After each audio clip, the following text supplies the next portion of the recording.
Good morning. Today I'll be reading from the book called The Chicken Soup for the Grandparent's Soul.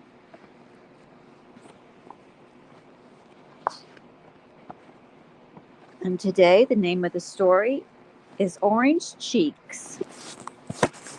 The reason grandparents and grandchildren get along so well is that they have a common enemy, and that was written by Sam Levinson. Willie was 6 years old. He lived in the country. The phone rang and Willie picked it up. He had a habit of breathing into the phone instead of talking. "Hello, Willie," his grandmother's voice said to the breathing. "How'd you know it was me?" "I just knew, Willie." "Willie, I want you to spend the night." "Oh, Grandma, I'll get Mama."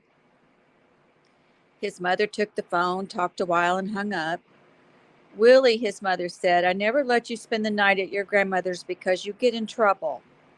"I won't get in trouble," Willie burbled.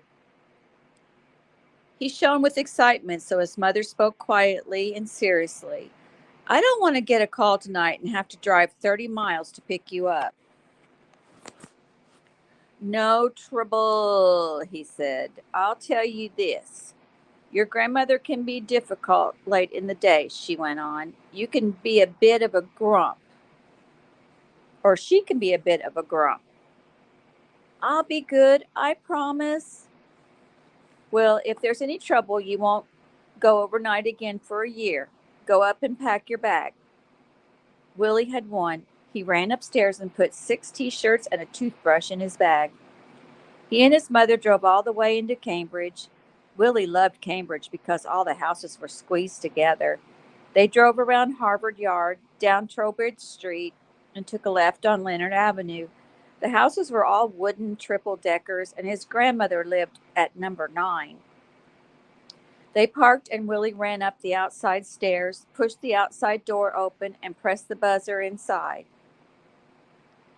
Zzz. The door wouldn't open until his grandmother pressed another buzzer from inside. It made a click.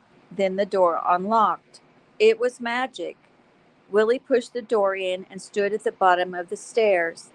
The stairs were narrow and dark and filled with the wonderful smells of his grandmother's house.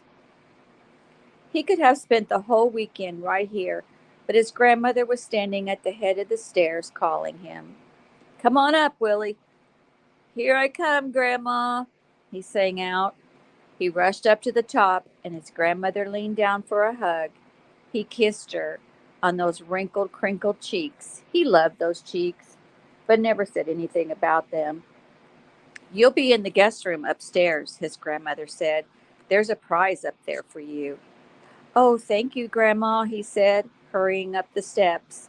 His mother's voice caught up with him. "You remember what I said, Willie."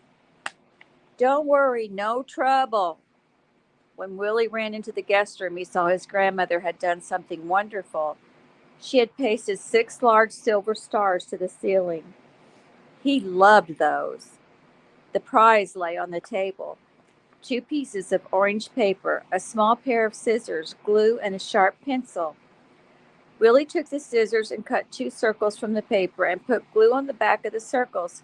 He pasted the circles to his cheeks. Now he had orange cheeks.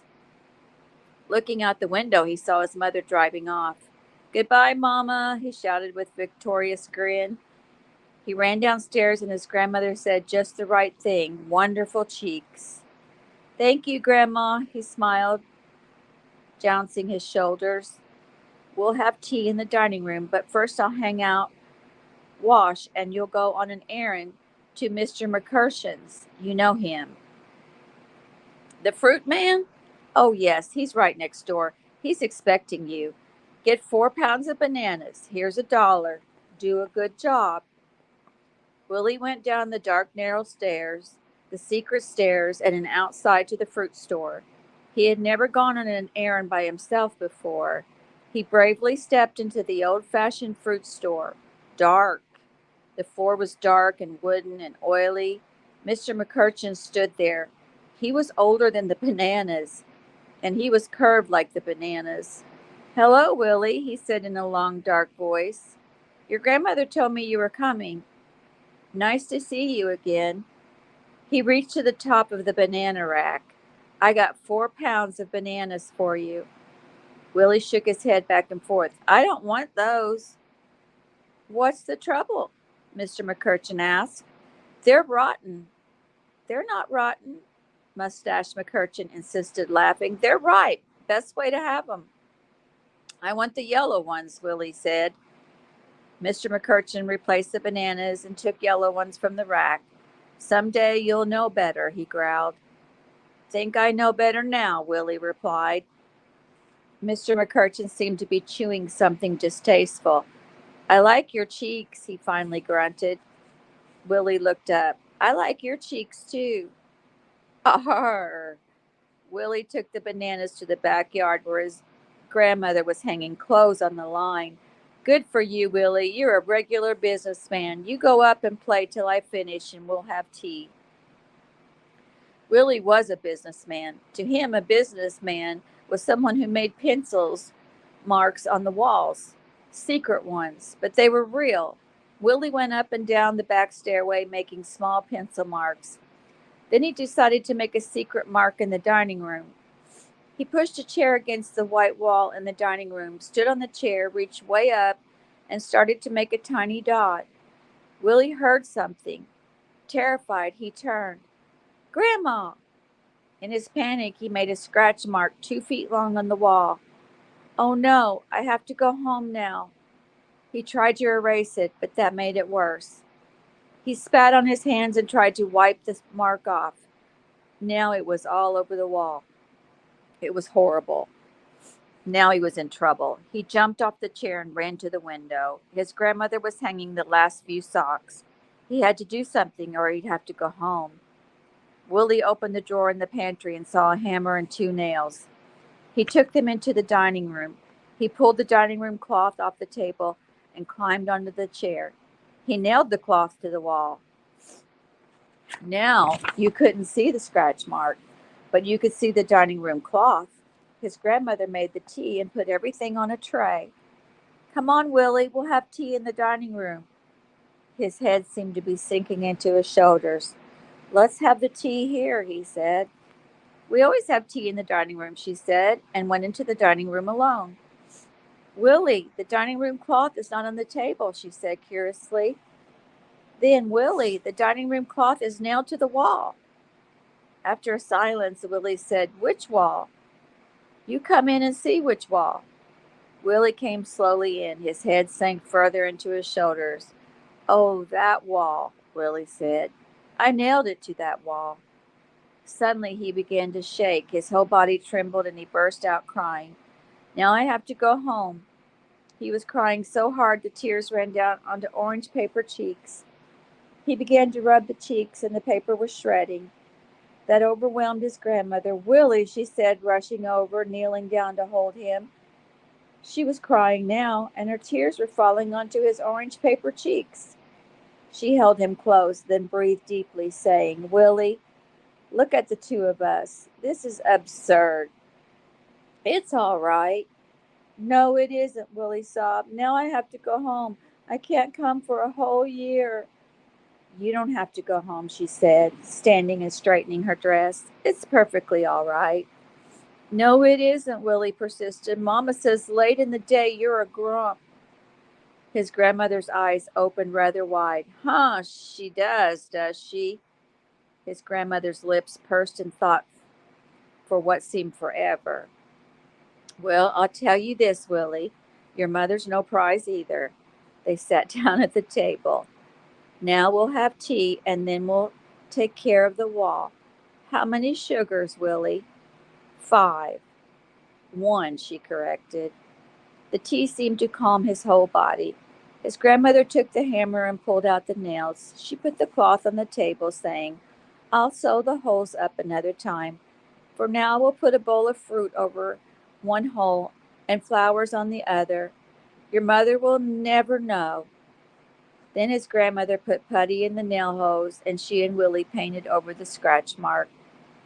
In 3 hours the paint was dry and the mark gone. Now your mother won't know about this, she said with assurance. It's our secret. Oh, she'll know, Willie pouted. She always knows. She's my daughter. She won't know. She's my mother. She'll know. The next morning, Willie was scared to death as his mother came up the dark, secret stairs. The three of them would have tea before leaving. They sat at the dining table drinking tea. Willie was quiet as long as he could be. Finally, he looked at his mother and said, "Don't pick the bowl of fruit up." "Why would I pick the bowl of fruit up?" she asked. An extraordinary look of total innocence filled his face.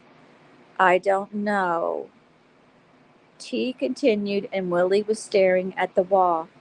"What are you staring at?" his mother said. "The wall," Willie replied. "It's a nice wall." "Oh," his mother sighed. There was trouble. What was the trouble? Defeated, Willie said. "Tell the trouble, Grandma." "Well, there was trouble. The trouble was we didn't have enough time." "Is that what you mean, Willie?" "That's what I mean," he bounced. A few minutes later, his grandmother stooped over at the top of the stairs, and Willie kissed her on those wrinkled, crinkled cheeks. And then he and his mother went down the dark, narrow stairway with the wonderful smells. His mother didn't know what had happened. It was a secret. When he got home, Willie ran up to his room, unzipped his bag, and took out the orange paper. He cut 2 circles and put them in an envelope with a note saying, "Dear Grandma, here's orange cheeks for you. Love, Willie."